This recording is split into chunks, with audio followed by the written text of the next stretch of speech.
Hi, my name is Ben Dai, and I am the director for Honor and Glory. So the story is pretty much inspired by the game level Iconval. There's a suit of armor, a Crusader armor that's sitting in the throne room at the very end of the level, and there's the beautiful story behind that. It's a story about a mentor, Baldric, and his apprentice, Reinhardt. The coin has a significance because that's what Overwatch should send out. It's kind of like the Willy Wonka chocolate factory, the golden ticket. Overwatch will send these coins out as a symbol of please join us. So, that's it. You're leaving us. I have been called. The idea was Baldric was the original pick because he's a wiser, much more experienced fighter, and we wanted to create a situation where Reinhardt's a little bit jealous. He's not going to go in and openly say that he is jealous, but he felt like he should be the one who got picked. But we also want to try to establish this relationship of mentor, apprentice, and they're good friends.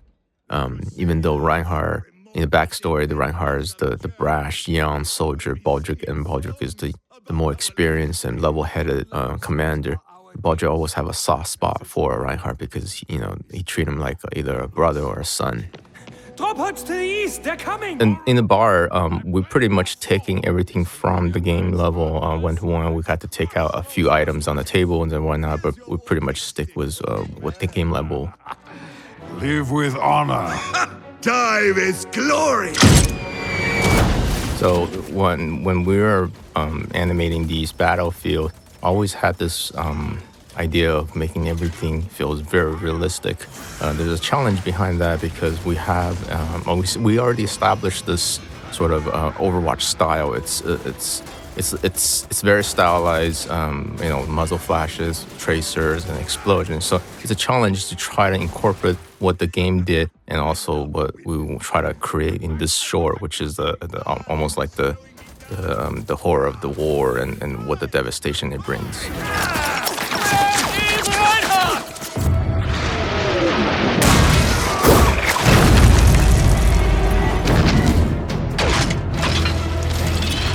This is the first time we introduce OR-14 in the short.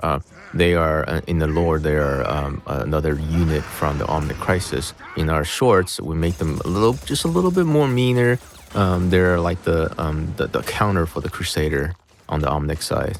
And that's why we see that Reinhardt and Baldric is having such a hard time dealing with these guys. Reinhardt! It's based on Orisa. It's actually a previous model. Originally, we were just going to take the game skin one-to-one, try to stick with our model of, don't change any game stuff. But Arno, the associate art director for the game, actually made a point for us to change the way the OR-14 gun fires. Orisa actually has a very different cadence of firing, so Arno really want us to change that so it's ballistic and also feels like it's an older model. I had this. Obviously. Throughout this whole battlefield, there's just tons of effects. The effects department really did an awesome job of recreating this battlefield, the look and the feel, the explosions, and basically we're putting everything, including the kitchen sink, in this short. That door won't hold. We struggled a bit on this sequence because the rating, we can't show blood and gore, but we gotta show that Baldric is hurt and he's hurt bad. So we came up with the solution of putting just a little bit of smoke on his wound. But when we watching the final mix or final picture, it's just not enough. So I think the picture was due like in 2 or 3 days. And then I went and asked the FX supervisor, can we add something else on top of this? And being the awesome team, the FX team are, they say, sure, let's try something. And then they did a couple of versions of the drips. And then I think it adds a lot to making sure that the audience recognize the Baldric was hurt, but without being too gross and showing blood squirting or something like that. Reinhardt, live with honor. The moment where they make their exchange of the hammer came pretty early on during a writer's room. Back then, we had this whole moment where Reinhardt had 2 hammers. At one point, Reinhardt had a 2-hammer. He never used a shield.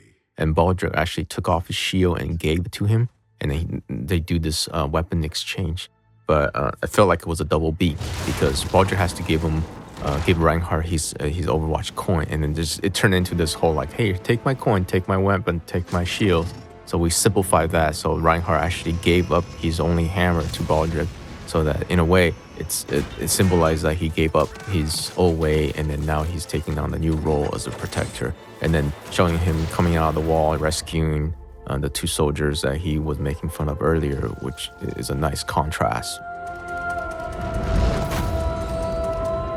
The slow motion shot, it's difficult to do every time we go into slow motion. The way we approach it here is actually animated slow. In past cases, sometimes we actually animate it real time, and then we slow it down to like 60 frames per second or whatnot. This time we just decided to let's animate this thing as if it's just slow motion. It creates a lot more work, but I think the effects, it was pretty cool.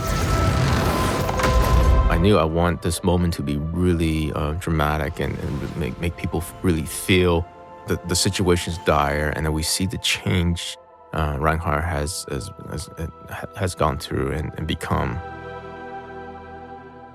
So this is the final shot. We literally take the game asset and then we put our character in it, making sure that the character is exactly on the same spot. This moment when the transition from the past to the present, it was a crossfade, and at one point, me and my editor Jake Patton was like, "Hey, let's try something. Why don't we try to do a straight cut?" And with the right sound effects, I think it creates a better impact. I must answer. Always. So that's it, guys. Thank you for listening, and I hope you enjoyed the short film.